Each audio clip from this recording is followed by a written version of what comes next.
Hello everyone, welcome back to my channel as we continue this adventure of the werewolves. Werewolves anyway. So we're going to look at occult transformation. Now, the thing is, later on, we're going to look at accidental poison that causes hallucinations that actually could have counted for quite a lot of what, we suggest as werewolves, or having confessed to being witches or werewolves. That is a thing, it did happen, though we did not talk about this in the witch trials. If you are a member, you will know all the witch trials, and you'll know we did not talk about that in the witch trials, because actually it ties in with werewolves and witches, so that's why I have sort of waited till now. So there were kind of rituals, apparently.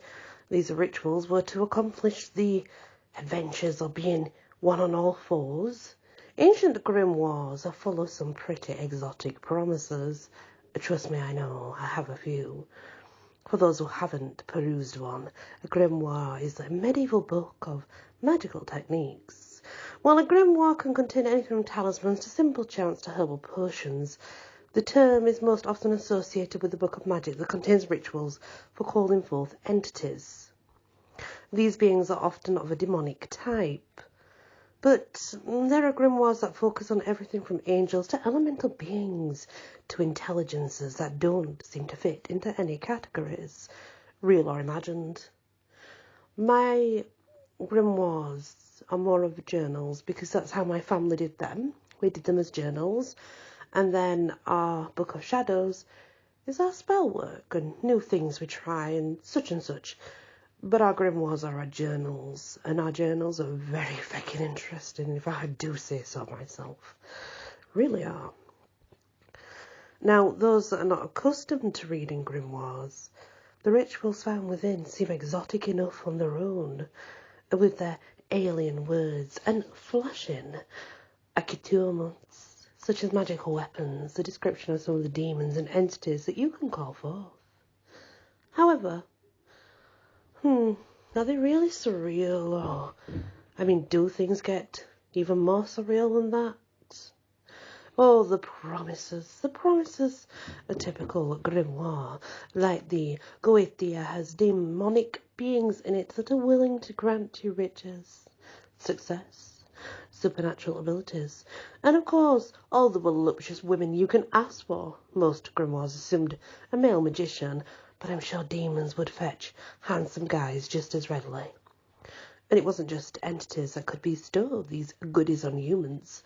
Some folk magic involving herbs and chants, and no bogeymen, by the way, also promised mystical boons that seemed just beyond the possibilities of physical reality. How could a potion make someone love you? How could burning something make you invisible? Medieval foolishness? Who knows? No one in the last couple of centuries would expect magic could accomplish these outlandish promises. But did they? It turns out very sane, accomplished men and women about 100 years ago still crafted and practiced rituals designed to grant the magician, let's say, invisibility. Take a look at the Golden Dawn's ambitious rituals sometimes. If you don't have them, I can help you with that, because I do. Read the roster of its well-known members. There are still some in there that I can't even read. They just seem so fantastical, to be honest. But for all we know, maybe there really was a chant with rambunctious cloven hooved pan. We don't know. We weren't there. Invisibility is a good example to stick with for a moment, as it's a power that's promised throughout magical history. Did the even recent Golden Dawn members truly believe that ritually changing a cloak would allow it to make its wearer invisible? They sure did, if your definition of invisibility matches theirs. You don't need to have light pass through you to be truly invisible, even though scientists are currently working on just such light refracting cloaking devices. Oh, and they are working well, I've seen them. They do work, but for a very, very short time. Not enough yet for them to use them for anything, but they work. So think about what the word invisibility could mean. If you're ignored, you're invisible. If no one recalls seeing you, you weren't technically visible to them during the period of time. All experiences people have with magic in the modern day seem in agreement with this idea. Magic is a way for your mind to create subtle changes in the physical world in accordance with physical laws. This holds true whether you light a candle or chant, call forth a spirit, a visible appearance, or to what you at least will experience on visible appearance. The jury's out on where the experience really happens, within your mind or without. Could be both. Magic can only exist in our physical universe if it obeys said universe's physical laws. Quantum mechanics has a lot to say on the subject. Yes, quantum mechanics, it does. And there's a lot that's focused in magic there, actually, if you were to sort of research and understand it. And our minds really can affect the unseen world, setting off something maybe analogous to a domino chain events that impact our macrocosmic visible world. That magic can be real and mind-blowing for some, certainly, and the explanations are mind-challenging.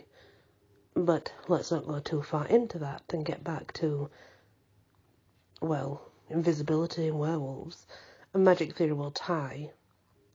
Let's go back to the example of the invisibility. So you've killed a chicken, knitted a silver sweater, or whatever your invisibility ritual required. Don't laugh, okay, chuckles aside. The most powerful rituals do have a strong dramatic or psychodramatic component, something that really tells your mind it's time to tune in to the subconscious part of itself, that science has shown affects quantum experiments in controlled circumstances. One hopes you won't need to kill a chicken to get there, or struggle through knitting silver, actually, but whether your ritual calls for should be exciting or even startling. What happens after all that psychodrama? If the magic ritual worked and you succeeded in activating a dormant part of your mind that can reach out and affect probabilities and the quantum phenomena, quite a lot will happen. In time, that is. At first you won't notice much. You might not notice anything at all after your ritual. But then you'll notice the primary person you're trying to avoid in your office will look the other way exactly when you're short late. Then that annoying ex-boyfriend, ex-girlfriend will somehow get distracted when you walk by with your new view, your new babe, your new whatever you want to call them, causing you to avoid another awkward social situation, and so on. If you really blasted the intent out there, the manifesting results around you could get even more obvious. Complete with speeding past a cop who dropped something and looked away from his or a radar gun. This isn't a book on magical practice, but you're free to experience these types of phenomena that I have just described, because they are real. If dark aesthetics and the thought of dark psychodrama please you, look more into it, because it's quite enchanting. It really is. Back to the werewolves. When you read the ritual elements, you'll see how psychodramatic some of them really can be. They're effectively shocking, actually. These superstitious folks that performed back in the day, wow, they must have been quite intense and into it, let's say. So let's look back to the example of invisibility and imagine what it might have been like to believe that those around you would perceive you as a wolf. The placebo effect we talked about with curses proves that magic may have the strongest effect in our own bodies. Combine the placebo effect with a person's questionable reasons for seeking ritual transformation into a wolf, you could have a dangerous result. It's hard to fathom a noble reason why most people would have sought out a ritual for becoming a werewolf. Most motives would have been sinister. The case histories, they kind of do describe individuals who wanted to be able to hurt, hunt or kill, usually human victims.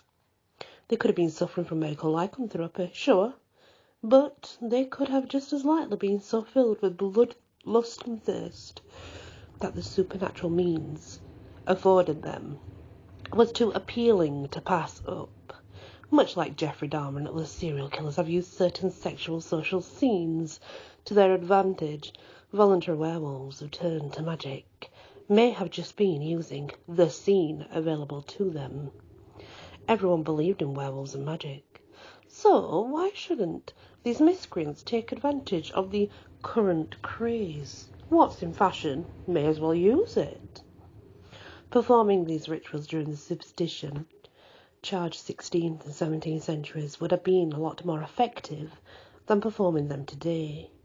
Voluntary werewolves could have gotten effects combining psychosomatic phenomena, hallucinations, and magic that just made it all fall together for the inner wolf experiencing the whole event.